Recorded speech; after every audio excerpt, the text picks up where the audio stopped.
Getting out of an abusive relationship early makes a huge difference. And I'm proud to say I did come in as a victim, but I am a survivor.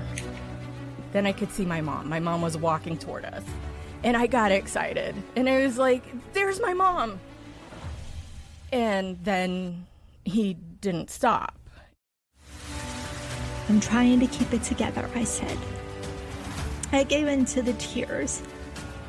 And I hated that.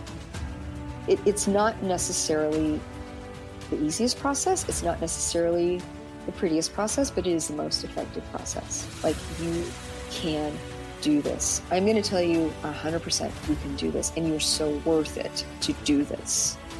I'm sure losing any child is a real arrow through your heart, but you know, she was great. She was a friend and a family member and our daughter. There is one thing stronger in me than fear, and that's my determination. And now, here's your host, Jen Lee. Welcome back. This is Jen Lee, the creator and host of I Need Blue podcast, Survivors Talk Surviving. To hear additional stories, visit www.ineedblue.net. Please note, I Need Blue does contain topics which could be triggering. Please seek help if needed, and remember, you always come first. Let's get started with today's episode. Our education system has this funny quirk of grouping kids by birth date, rather than, say, intellectual ability or achievement or interest. But developmental pathways are as individual as kids themselves. So it creates this perpetual back and forth about whether to put certain kids in school a grade behind or ahead of their actual age. I do remember being held back in kindergarten because of my birthday. When researching the effects of holding back a child, there is much research on the academic advantage and disadvantages. However, I wasn't able to find much information about the emotional and mental impact that it has on a child. Imagine being that child who is watching their friends advance to the next grade, and them just standing there. I would like to welcome my guest, Barry Walton. He is an accomplished director with 5 documentaries and an Emmy under his belt. Barry won 15 awards for Best Documentary Short with his most recent film, Empty America. He is also the owner of Endless Media. Barry was held back in 3rd grade. The details of his story touched me. I was sad when he shared with me the classroom where he was to repeat his grade was missing a desk for him. And what happened to resolve that would scar anyone. Barry, thank you for being my guest and sharing your story, and welcome to the I Need Blue podcast. Thank you for having me here. That's an intimidating introduction, to say the least. There's a lot of things there. And I'm kind of shy, but I'm also proud of that. But I'm glad to be here. This is great. Yeah, I am glad too. When you and I first met, and you started telling me a little bit about your story, it isn't the, quote, traditional topics that I tend to talk about, like human trafficking, domestic violence, and drug overdose. But as I was listening, your story gave me chills. And when that happens, I realize that your message needs to be shared because you are not alone. And I'm just glad that you came here today and are willing to talk to us about it, because what you have done and where you are in your life today is amazing. And as you can see behind us, we're really going to focus on how you shaped your own narrative. I have talked about this publicly about 5 years ago for the first time in a Toastmasters class. And I remember when I did that, that was tough for me. I almost started breaking. It was probably the first time I started to talk about it, and I almost started breaking down crying. Had to kind of pull myself together in the midst of an audience. And I was like, wow, maybe there's something here. When you're a kid and those things happen, and then you grow up and become an adult, you go, well, I was just a kid. It's like a kid getting held back. Like, what's a big deal? But as you get older, you're like, that was a very impactful kind of thing that has driven a huge amount of insecurity and probably is at some level the cause of a lot of great accomplishments that I'm very proud of. You know how I absolutely knew I needed to share your story is the next morning after you and I talked, I was out having coffee with one of my friends, and she had just hung up a phone call, and she said, "Oh, that's my girlfriend. She's having a really hard time. They have to hold her daughter back in 3rd grade, and they don't know how she's going to handle it. And so they're really nervous about having to tell her and things like that." And when I heard that story, I was like, okay, this needs to be talked about, because even you sharing your perspective today is going to help other parents who are going to have that conversation with their child. So by you saying how it affected you later on, then that parent will be able to approach it maybe a little bit differently so that it doesn't have quite that effect, that scarring effect on them. Do you think so? Yeah, no, I think it's a big deal. It's a really big deal. And my sister has, her youngest is struggling with school, and I was rowing with him in a boat, and his brother, who's just like a rocket, just shooting his way through school, and he's just struggling with kind of similar things that I struggled with. Struggled with attention. He struggles a little bit with attention. I struggle with reading, a little dyslexic.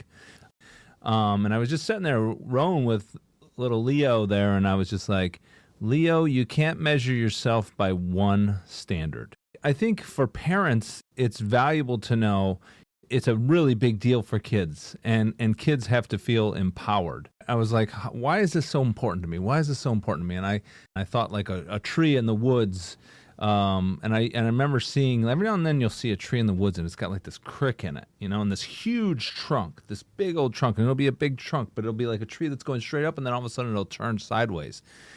And you're like, how did that giant tree get that bend right in the middle of it? And you're like, well, probably when it was small and malleable, someone stepped on it or something happened to it where it took a turn and completely changed its direction. And now that it's huge, and you're not going to make that bend now, but it's an obvious change that happened at some point in its life. And I was like, that's why that moment was so big to me.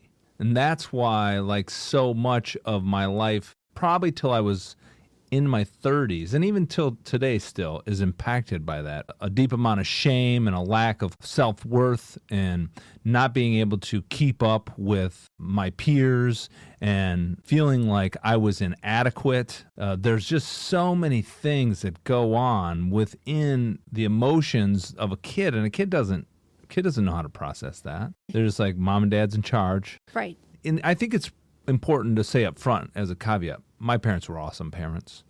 They loved me. They wanted the best for me. And my mom, maybe she carries a little, when I talk about this, she carries a little bit on her, and I don't think any parent should have to. We make mistakes. I feel very confident as a parent, but it's not because I'm a great parent. It's because I'm okay with making mistakes. You know what I mean? Yeah. And who I am today and who I can help is because of the mistakes during this time. So this isn't a jury. This isn't, we're not here to hold the school system or my parents or people that were part of this on trial. But that being said, as a kid, I just remember I was falling behind early. And no one wants to tell you. No one wants to tell you when you're a kid that you're doing that. You're in the blue book or the green book, and they're in the golden book or whatever. You're in group 3, and that's group 1. And you're not, kids aren't, I'm talking 2nd grade, 1st grade.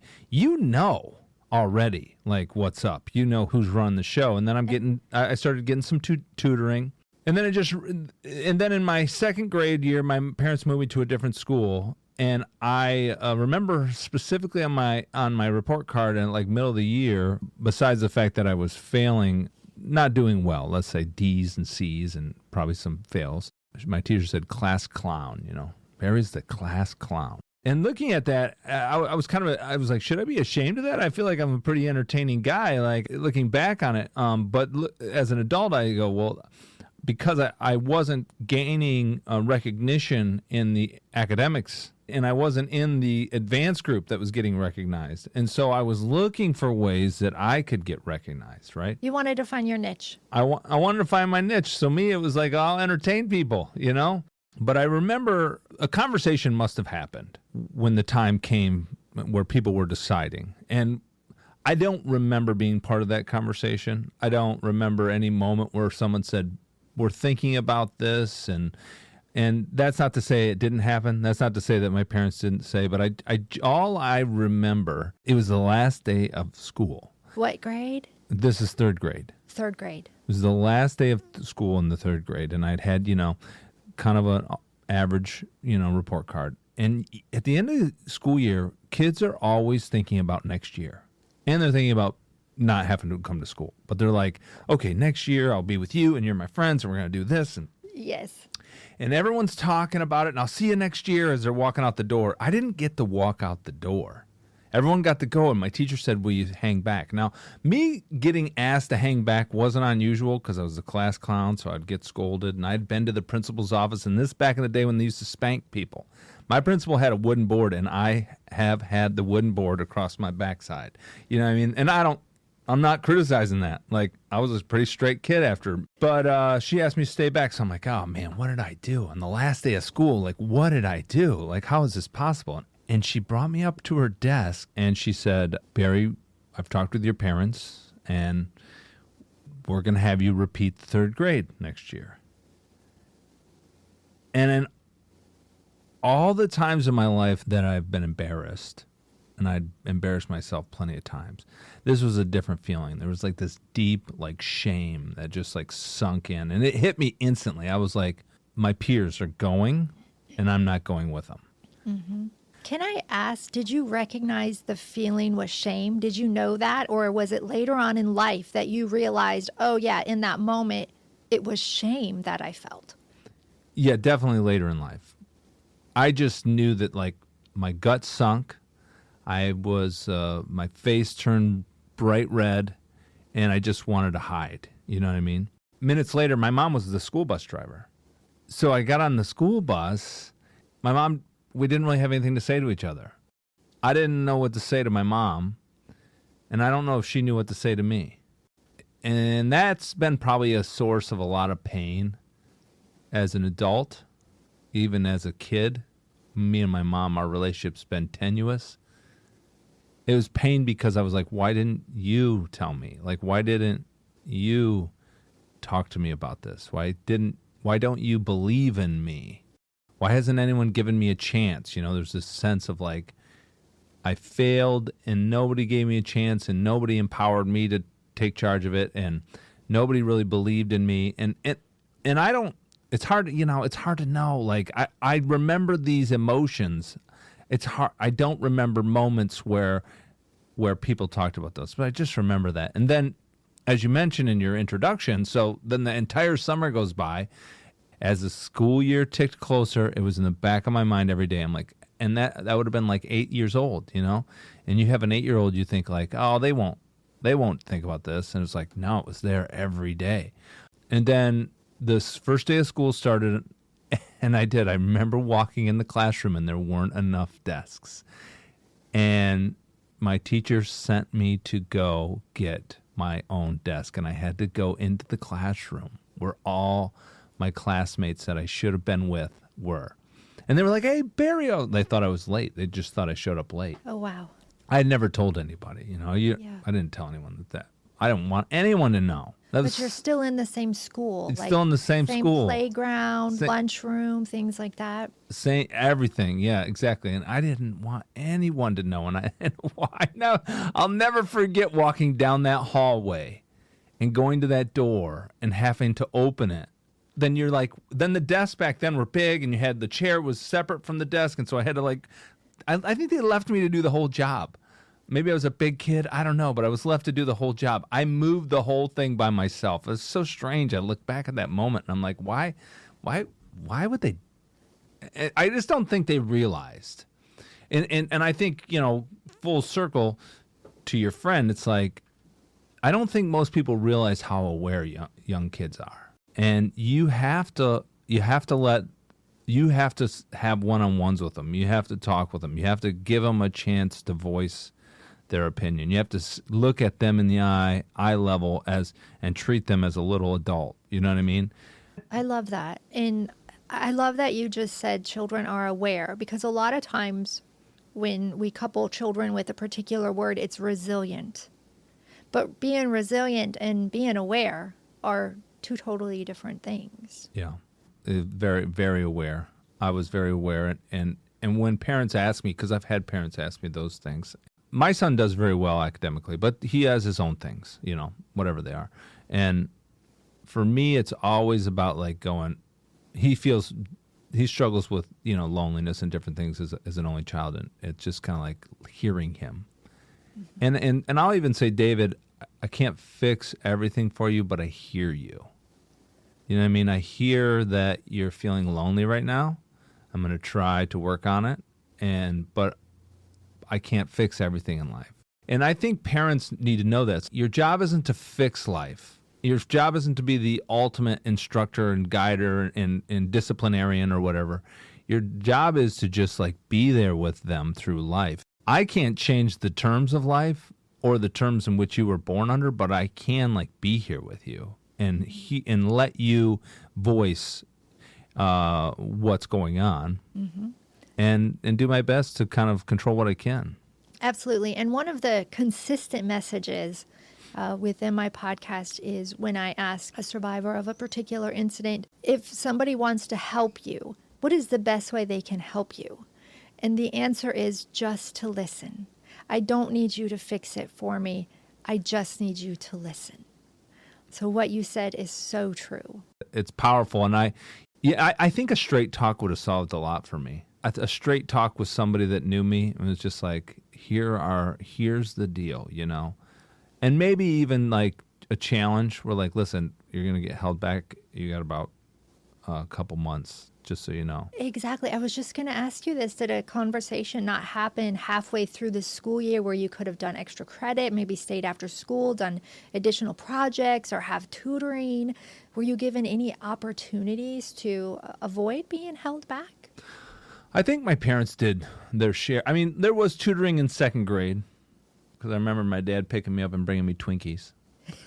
I liked those like King Dongs. Those were my favorite. Oh my gosh. Little Debbie's, the oatmeal cookies with Dad. My dad recently called me, and he was at Walmart. And fortunately, this day and age, we have video everywhere. So I was like, son, look at this. I got some Twinkies. I can't believe you can still remember that I used to bring you Twinkies. This is what I'd pick you up. He worked at a factory down the street. I think the message is like, those things probably were happening behind the scenes.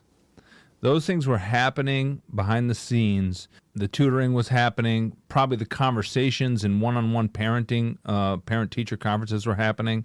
I got the message that I was a class clown and I need to stop being a class clown.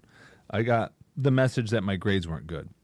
But I feel like it was information being relayed to me, not in a situation where I was included in the conversation. And I think the reason that parents and adults make that compromise is, sometimes as a parent, it's not always a democracy.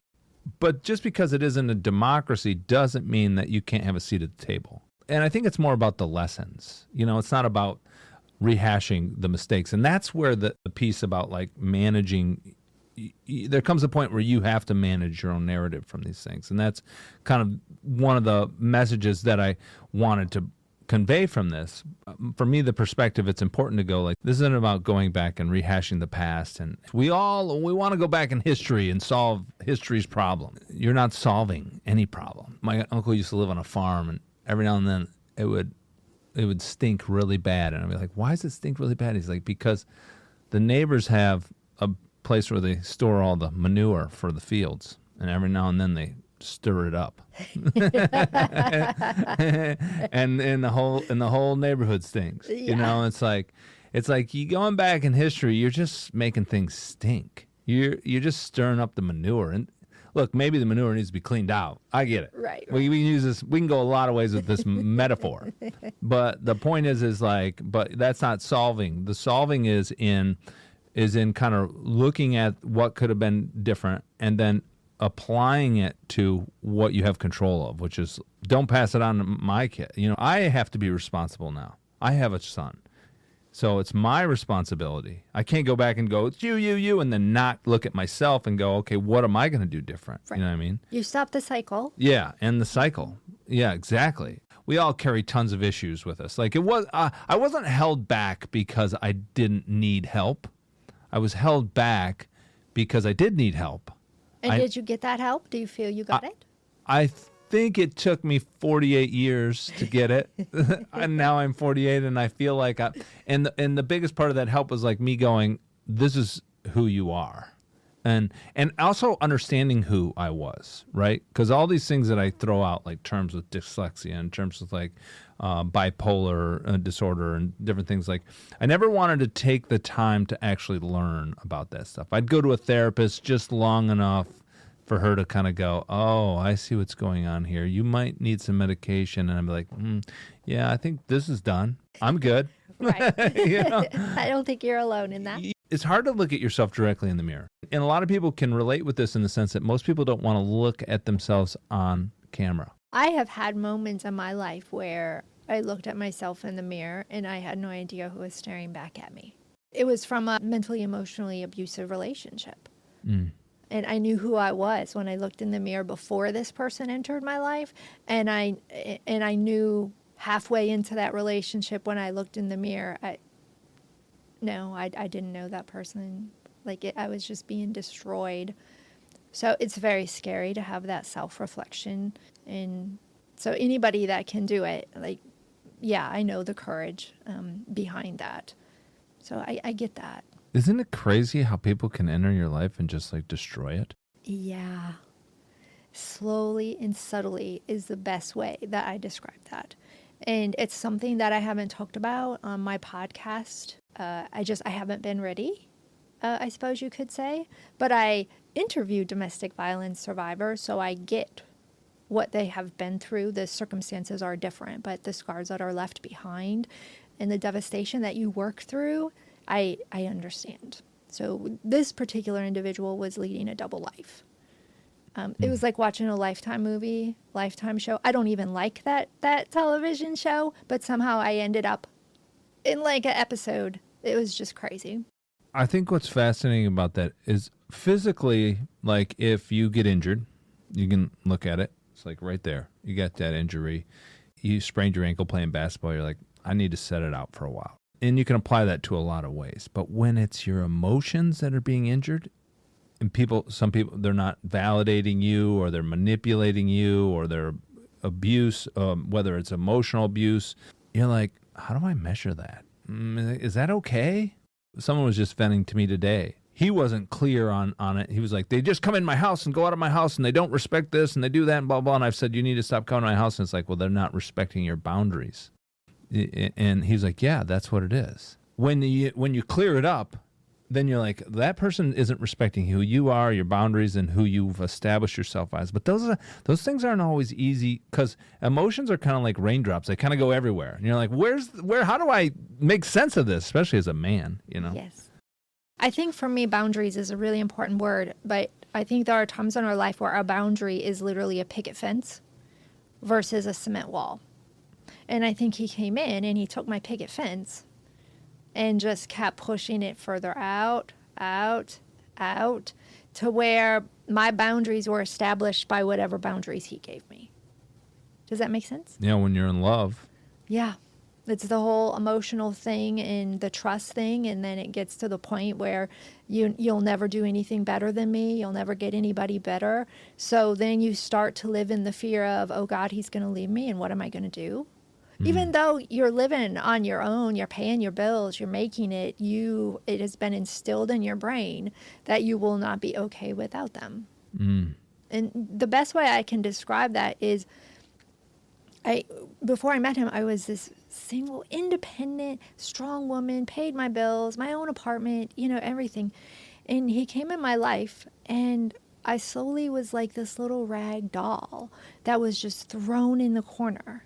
And when I got love is when he decided to pick me up and give me love. Otherwise, I was just back in that little corner. But I lived Nobody knew. It's a dirty secret we keep. Nobody knew. I went to work, got up, went to work every day, laughed, smiled, did my job. And meanwhile, I was just dying inside. I was dying inside. So I get it. Like, I get it. This is the most I have ever talked about that whole situation.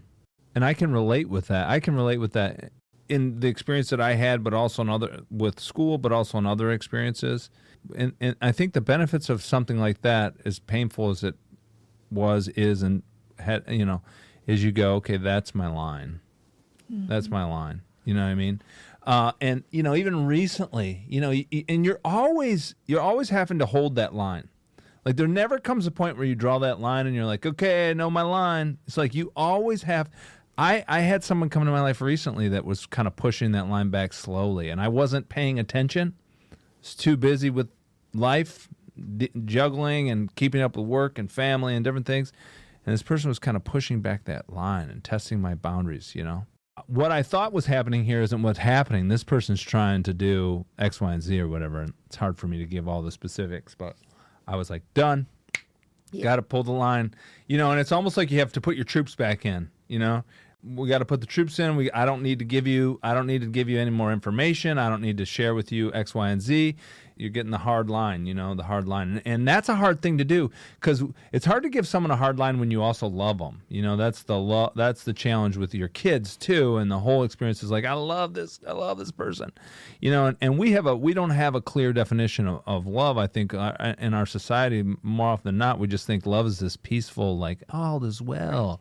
And like, no, love has boundaries. Love has justice. Love has a black and a white in an area that everyone wants everything to be gray, but there's a point when it's like not gray anymore. And love has that side of it where it's just like, that's it, done, and I love you, and this is how love is going to feel for you now because you haven't respected me, and so that's, I get that. I totally get that, and that's not easy, but I think the benefits is you're like, I'd gone through the pitfalls. So that now you're kind of thankful to God at some level for you, like He teaches you at the right times. Absolutely. And what you're learning now, you're like, this isn't fun, but trust me, this is a survival game. Like there's a reason that show is popular, because like we are in this survival game where it's like the stakes are getting higher. Grandma used to say, like, getting old isn't for the weak. You know what I mean? Right. Stakes keep getting higher all the way. Right. And you're like, those lessons learned at a young age, they establish those boundaries. So it's very useful, I think. So then you kind of look at this and you go, well, Barry, like third grade, come on. It's like you got held back. Can you just move on? I gave up on myself a little bit. And high school, elementary, middle school, high school, I was just a rebel. Grades were not important. So I love sports enough to be like, I got to maintain my grades. In college, where like literally sports weren't part of it, and I wasn't doing good in college, I wasn't passionate, I didn't feel empowered. My family was like, go to college. I didn't even know what I wanted to do. And I just didn't care that much, because for me, I was a failure. That was the cycle. Speaking of breaking the cycle, I think it's important to recognize within yourself and as a parent the cycles that you're building. For me, it was a cycle of have a goal, try hard, fail, look for people to make me feel good after my failure. Oh, Barry, you're all right. We still love you. You're good. We know Barry. Barry's that way. That's just how Barry is. Right. And then start all over again. And then you get to a point where you're like, I'm tired of these people patting me on the back for things that I didn't really accomplish. I want to actually accomplish something. Big risk, don't know how to execute, fail, people patting me on the back. Big risk, don't know how to execute, fail, people patting me on the back. So this was the narrative. This is the thing that's interesting about the mind, is you'll get into those habits, and you'll see them. We all have those friends that can't put a relationship together. They can't hold a career. They can't hold a job together, or whatever it is. They can't piece it together, and you're just like, why do you keep coming back to this space? And the mind is almost like, I don't know how not to come back to this space. Right. Like, this is the space I know. It's comfortable, and it's what you know, like you said. Yeah, it's predictable. Yeah, exactly. And as harmful as it might be to continue the cycle, you don't have to worry about it changing. There's little risk because you already know how it's going to end up. And what you end up doing is you establish these people that kind of bolster you up. And when you break that habit, what you find is sometimes those people aren't there anymore. And that's a very uncomfortable thing. My uncle Mel he was like, Barry, at different times, people are different ways. Like, you'll see different turns in people. And some people are also part of that cycle because they are validated by lifting you up or patting you on the back, or it makes them feel good that they can contribute to someone that that's maybe worse off than they are. Right. As horrible as it sounds, there are people that are like, my life's not so good, but let me help out my buddy because his life's a little bit worse than mine. You know what I mean? And I have a question for you. Yeah, go ahead. So in high school, I know you really weren't into grades. You liked sports. Was there anything in your head that you were passionate about, like that didn't involve school? Maybe a trade, something like that? Anything? That's a good question. Did you ever have thoughts of what I want to do when I grow up? I don't think I had any idea what I wanted to do when I grew up. Yeah. I didn't fit into the system. And I just liked going on adventures, and my parents lived in the country at the time. Nights after school or summers, I would just literally disappear. I had a couple buddies that we'd disappear into the woods, and I'd spend entire days just hiking through the woods. I just fell in love with nature. Yeah. And that brought me a lot of solace and exploring in nature, finding things whenever I'd find the old. Remember, it was so cool. There would be like creeks and stuff, and I'd find like an old pop can. Yes. I mean, I grew up in the 70s and 80s, and this is like 80s, so a pop can from like the 50s and 60s, you know, they still had kind of that old, either they didn't have tin because the tin would rust, but now and then you'd find the glass ones. Yep. I remember finding things like that. I'd just be like, this is so cool. So what's interesting is you and I both grew up in Michigan, different areas, but my parents owned property as well. They built a cabin and dug a natural spring pond. We had turtles, all of these other things.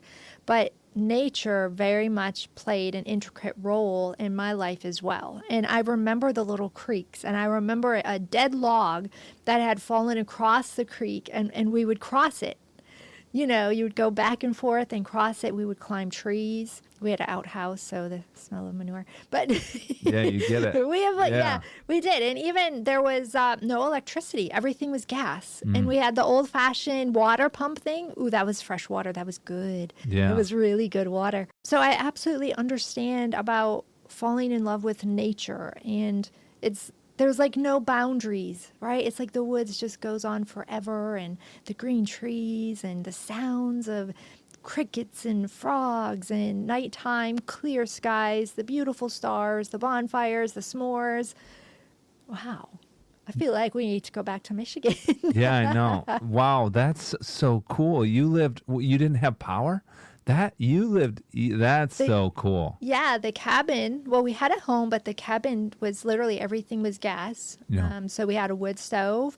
We did have a gas little furnace. We had a gas refrigerator. It was 2 bedrooms. So one room had bunk beds and another bed. And then my parents had their room. And it was 1 mile dirt road in, 1 mile dirt road out. And later on, they got 4-wheelers. And so my kids were able to grow up in, quote, the city, but then also spend their summers in Michigan and experience what it was like to be out in nature. And we would swim in the pond. There were turtles, and the turtles would come to us. And so they would float on the tube with us around in the pond. It was quite amazing, and I wish every child had that opportunity, because I think we learn a lot of things from those experiences, and not a lot of children get to experience that. I'm telling you, that's where I found my solace. It's definitely a country boy, and I'm very proud of that, but just an adventurer. I just love to adventure into the outdoors, which is basically what that became kind of my life. I've gotten a little more career-based in the last couple of years, last 6-7 years, but that was my life, just travel. I think my career now is attached to the fact that I was good with coloring books and picture books. I was like, the words didn't make sense, but the pictures did. I was like, oh, that's a great... Could you draw? I wasn't much. That wasn't my skill set. After college, I didn't know what I wanted to do, and I moved to Hollywood.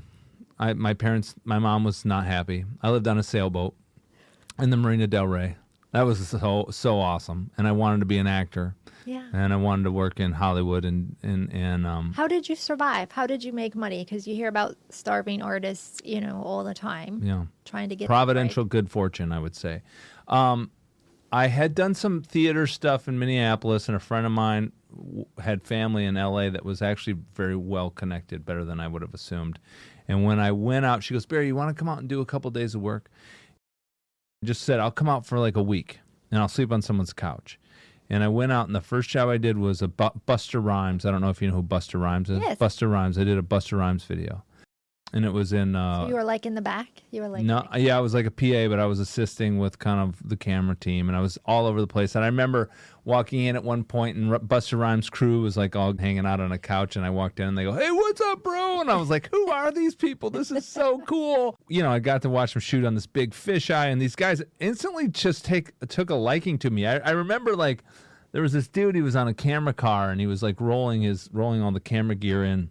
And he's like, "Dude, where are you from?" And I go, "I've been in town for 2 days, and this is my first shoot."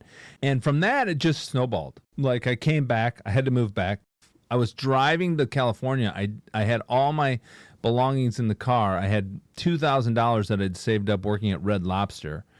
My friend Liz, who had gotten me the gig, she goes, "My boyfriend has a sailboat that he stays on the weekends." She's like, "But he doesn't really stay there anymore. Do you want to move on the sailboat?" And I was like, "Sounds like a plan." Wow. What was that like? Oh my gosh, the sailboat life. Well, it sounds romantic, and it is romantic. The romantic side of it is you go to sleep kind of on a boat that's rocking. I could slide back the top and look at the stars at night. I was outdoors, and that suited me. I was right on the water. That life was very attractive. That's the attractive side to it. The unattractive side is it's kind of like living in a trailer park. People are either going up or down in society. So people are either getting out of jail or out of a halfway house, and they had enough money to scrounge together to pay for boat rent because it was cheap. I'm paying like $250, $300 a month for rent. Wow. And when I would work on a job in LA, I started doing video playback. I would make like $500 a day. So I'd make my rent in like 1 day of work. But then or people just got divorced, and their wife left them with the boat. I literally knew these people. Like I'm not making this up. Like these are, I had a network of friends. And the cool thing is you would visit other people's boats. I used to play cribbage. So we'd go and have cribbage night, and I'd go to Eddie's boat, or I'd go to Dave's boat, or I'd go to Brad's boat. And we had a community that were like primarily men. Yeah, it was interesting to say the least. Wow. Yeah, I can't imagine that. How did you end up off the boat then?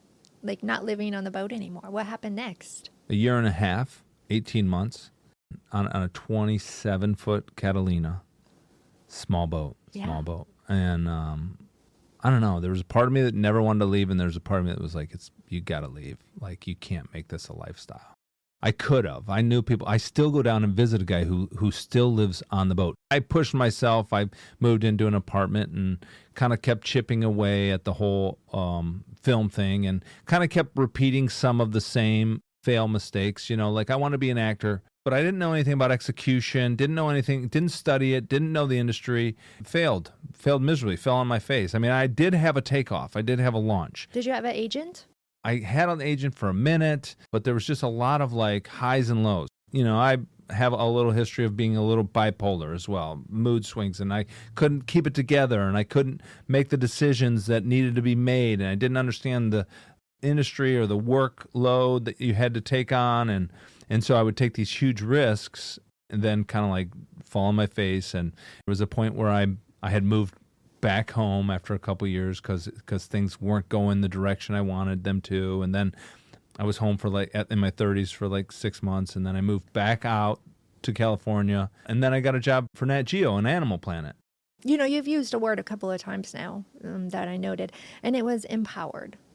I didn't even realize that. Because when the conversation in regards to being held back is you as a child, you wanted to feel empowered, and you didn't feel empowered at that time. And you described why really well. So do you feel empowered now And how do you make your son feel empowered? Well, that's a really loaded question. Well, not loaded, but it's a big question to take on. Do I feel empowered now? Yes. And it kind of goes to that piece about shaping the narrative for yourself, which is a major turning point. Just kind of backing that up, and I'll come full circle, which is like whether someone recognizes that they have a narrative or not. And what I mean by the term narrative is you have your brain processes things similar to a computer. It computes where it's like this emotion or this feeling experience leads to this experience, leads to this experience, and that's the cycle that we talk about. And breaking that cycle means breaking an action, but it's usually coupled with an emotion that goes with that action, right? Absolutely. So that becomes a narrative. Your brain is functioning in a way that is telling it its story. It's like, for me, it was like, oh, I did it again. I failed again. I knew I couldn't do it. I never could do it. I couldn't do it when I was in third grade. I can't do it now. Why would I think I can do it now? Let me go back to that spot where everything's good. Let me go back to those people that make everything well again. I'll return there. And for me, breaking that habit was like, no, I'm not going back to those people. And no, actually, I haven't failed yet. I'm going to keep going forward.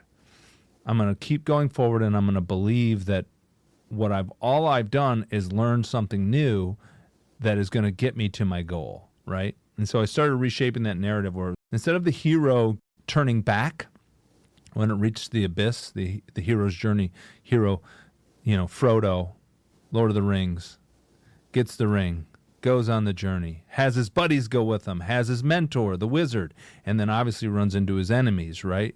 And every time in that, it comes to that abyss. That abyss is like, are you going to drop the ring into the lava and destroy it? Are you going to deal with that suffering, that hardship, that thing that you don't want to let go? Are you going to let it go this time and go forward believing that something better is on the other side? Or are you going to hold on to that ring like that little rascally character and fall into the lava and start over from beginning? Because it's like, are you going to go forward and learn something new and come back reborn as a different person? Or are you going to go back and start the cycle over again? And that's the big choice. For me, it's like, no, I'm here and it's really hard. It's really hard and I keep screwing up, and I'm okay with that. I'm going to sit in this hot, fiery spot, let go of the things, those people, that ring represents all those crutches that are bolstering you up. That ring is like, I'm going to hold on to this ring because this is all I've ever known. This is my family. These are the people that love me. These are my friends, or I'm going to let go and I'm going to discover something completely new on the other side. And I feel like this life journey, it's like, there are a lot of things that you can unlock in life, in a sense, a lot of doors that you can unlock to success and to being who you dream. And dreams are a gift. They're imparted upon us from something greater than ourselves. And they're a gift. They're given to us because we can achieve them, not because we can't achieve them. But achieving, every time you have to let go of something. Ironically, all those people come back. All those things that you let go, they come back and they see you as something different. What you're really afraid of is that they're going to see you as something different. And they're going to see you as something that you don't see yourself as inside, that you don't feel. And so empowered, yes, because I've learned to go through that suffering and overcome. For my son, all I can be is a mentor in his hero's journey. That's as a parent, you're born in, and all you can be for your kids. You can sometimes be a friend, but that's a dangerous role. I'm a little bit of a buddy to my son because he doesn't have siblings, and so I kind of play that role, but I know that role has limitations. And there's a point where that role has to end. It's like, yeah, let's go play, bud. We'll do it. And then there's like, and I have to be dad. And I have to have discipline. And I have to have tough love. And I have to let go of you because someday you're going to grow up and go on your own. So I don't want you to be a dependent. I want you to be independent, which is a way to raise a kid so that they can empower themselves.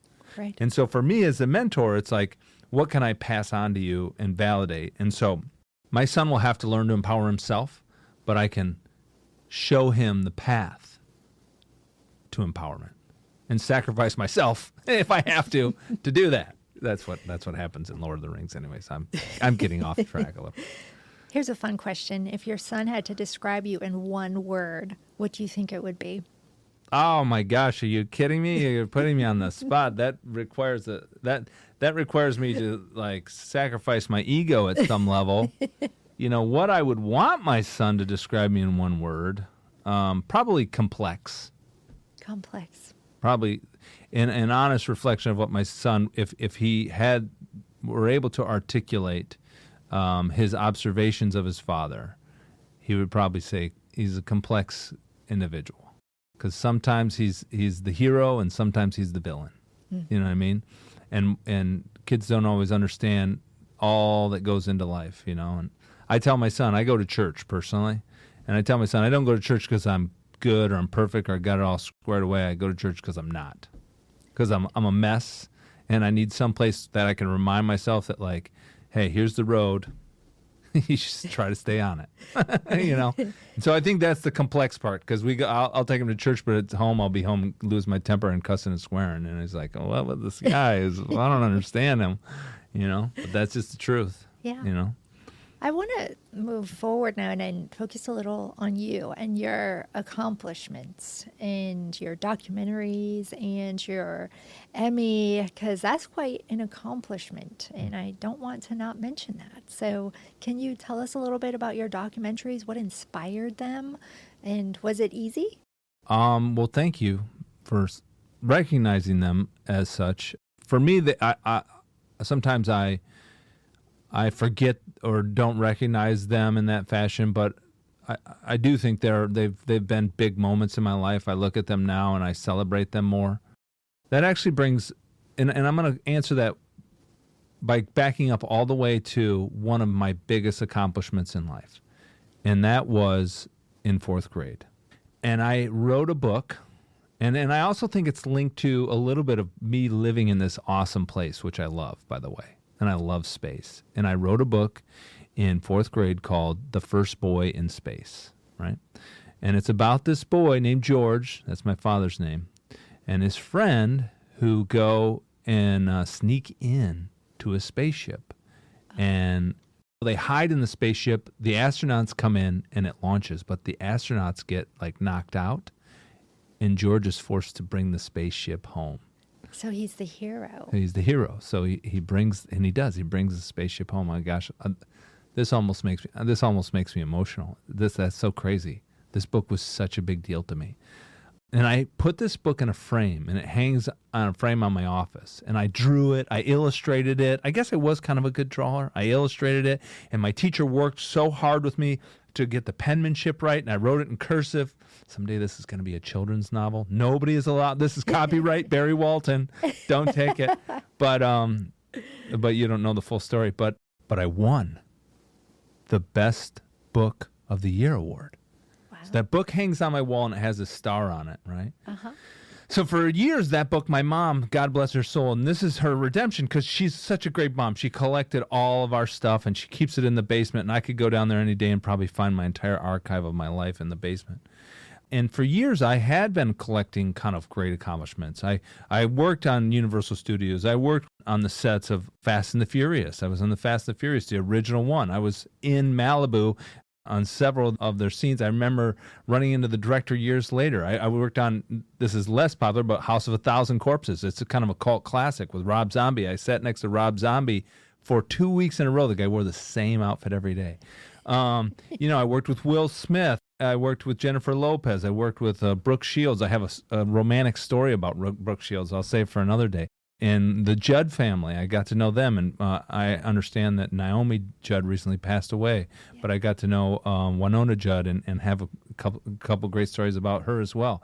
But so then, and that led into, I wasn't in love with commercial in L.A. I loved parts of L.A. geographically, too much traffic. Anyways, I moved into Nat Geo, and I started working for Animal Planet and Nat Geo. I produced a show called Conquering Niagara, about the guys that go over Niagara Falls in a barrel, and I hired a private investigator, and we dug up all these famous barrel riders, and the most famous is Dave Munday. Dave Munday, and he lives up in Nova Scotia.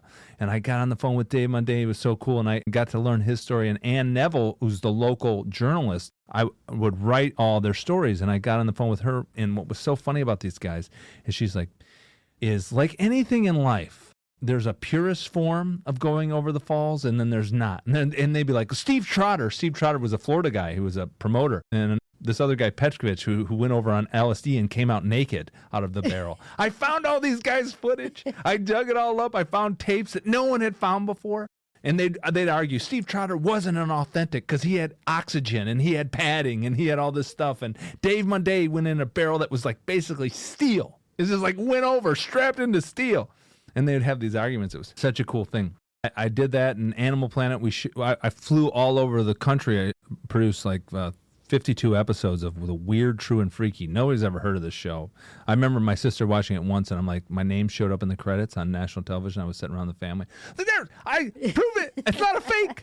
I'm on national television. My name showed up in the credits. So out of all of those, what was the most memorable? Probably my first documentary, because I did it on my own, and I went to the Himalayas and filmed these people that ran over the highest motorable pass in the world. And one almost died. Two almost died. Oh, actually, all three almost died. They pioneered this race. And that was my first documentary. I released it. I screened it in theaters. In a theater in Detroit, and everyone came. That probably was one of the more memorables. I mean, I did Empty America recently. When COVID happened, I just thought this world had lost their mind, but I was also losing my mind in the process, and the way I solved that was driving around the country when it was empty. And so I filmed all the emptiness of our country and the sound bites from AM radio, because the corporate radio and corporate media was just like, had, established narratives, their own opinions, but you could get like the local grandma calling into the AM radio. I don't know about these politicians, but and you're like, oh, this is good. That was a great one. Where can people find that? Empty America is primarily on my website. I have 3 documentaries on Amazon Prime, and that you could Reaching Reality, my sailing documentary, and my 2 running ones, The High and Ultra High. But Empty America, I never went for distribution. I just put it into a lot of festivals, which it's won. And I have a distributor in France that's put my other projects up, and he didn't really want to touch this one. This one's there's a lot of radio sound bites and a lot of copyright that I'd have to go through. And then it's also kind of like just one of those subjects that, it's kind of artsy in nature. It's not like a formatted show. So I don't think a lot of people want to touch it for distribution, but it's on my website. It's on YouTube. And what is your YouTube channel for anybody that wants to go check that out right now? Endless Media. Yeah, it's just under which is the name of my company, which I named after the Endless Summer, which I got that inspiration from Richard Branson's book. He wrote about how to name your company, which I thought was really cool. But Endless Summer because I Bruce Brown. My documentary Reaching Reality, which is of me going on a 3-month sailing trip down the coast from San Francisco to the tip of Baja. That I wanted to do like what Bruce Brown did, kind of originate surfing, find spots that no one found, which is what we were doing. We were exploring 7 islands that hadn't really been tapped for surf. And we did find one spot that we named Places Unknown. It's on the island of Isla Geronimo, deep in the Baja. It's unknown if anyone's ever surfed it, but it's a rocky spot too. It'd be sketchy. But that's where the name Endless Media came from, because I was so inspired by Bruce Brown's Endless Summer. What's on your bucket list? Oh, that's a good question. My number 1 on my bucket list is when my son turns either 14 or 16. I haven't figured out what. I want to take him to South America, and I want to do kind of what they did in Motorcycle Diaries, where they drove around South America for like 3 months. And I want to get a motorcycle with a sidecar. And probably by that time, my son will be capable to drive a motorcycle. And this is sketchy because South America, people have been like, you shouldn't drive on a motorcycle in South America. I'm like, it's kind of what I want to do. Maybe I'll just get a 4x4. Who knows? Yeah. But that's one of my big dreams, is to impart some of my adventures to my son. And that's kind of on my bucket list. That's probably the biggest one. And I'm sure there's my wife and me, we met in Costa Rica. My wife and I have been married technically twice. My wife's from Italy. I met her in Costa Rica. That's a whole other story. How long is this podcast? We don't have time. I married her legally in Italy, and that had to happen because of various reasons for immigration and stuff. So I know what it's like to immigrate to a country, and I know what it's like to immigrate back into this country and be proud of being an American. And then we got married for my family so they could come. And so we said, let's go back to Costa Rica and get married a third time where we met, because that's where we met. And we met for 24 hours, and then I chased the woman to Italy. I'll just tease that up. I'll tease that up. That's another day, another story. But so that those probably are my two keys. One for my wife, getting married a third time, which is just fun, but having friends and just doing it. And then one for my son to impart some of my adventurous experiences on him and travel through South America. That's great. Yeah. So what is the main message you would like our listeners to take away from this episode? First, being aware of your narrative and then managing it. And then also within my statement about dreams, like dreams are a gift, not to be tossed aside. And at any time in life, you can start to live your dreams. As soon as you start making excuses, they're yours. You can have it. You're giving up on what you want to give up on. They're your excuses. Own them. You can control the trajectory of your life. You can control the narrative of your success. Relationships that you're in that you don't want to be in, jobs that you're in that you don't want to be in, you name it. The list is long. We all have our thing. And I still have mine, believe it or not. They never go away. It's always a battle. But you can manage that battle, and you can move it in the direction that you want it to go. And I think that would be it. It would be empower yourself, take control of your narrative, live out the dreams that you want for your life. You get this one. This is what you get. And it's over. It'll be over in a second, It's over in a flash. Absolutely. I know that you are working on a book. If you want to give us a little tease about that, you can. I would say this. The book is, I've traveled a lot in my life. I've done a lot of adventures, and I've gone into the unknown. And the book is a little bit around the premise of the known and the unknown, the yin and the yang. And in the unknown is where you discover something new. And then you bring that back into the known, and known is order. The unknown is chaos. And you share that and impart that on other people. So a lot of what my experiences that I've shared to you today are about the process of going into the unknown and that scary, chaotic void that I was talking about, and then bringing those lessons back to the area of order where we're at right now, which is kind of structure and me just kind of imparting my experience to you and sharing that so that you can have something. So the premise of the book is The Unknown Adventurer is the name of it. I've spent a lot of my life adventuring in nature and going into that. And so it's metaphor combined with life experience, and what are those lessons that came from it? Mm-hmm. And how can you kind of do that for your own life, Mm-hmm. It's probably like 18 months away from having a publishable copy, I think. That's the goal. Great. Anything you want to add before I do my closing? This has been so awesome. I think that you are so gifted, and I think that this show is got it's on the upward trajectory. I think there's much better opportunities and people to come in the future. And thank you so much for having me here. Thank you so much for being here, Barry. I've loved your open candidness, your words of encouragement. I think it's great, and I think that people and parents alike will gain a lot from your insight and what you shared today. So thank you so much. Thank you. Yeah. And thank you for listening. This is Jen Lee, creator and host of I Need Blue podcast. Again, to listen to additional stories, you can visit me at www.ineedblue.net. And remember, you are stronger than you think.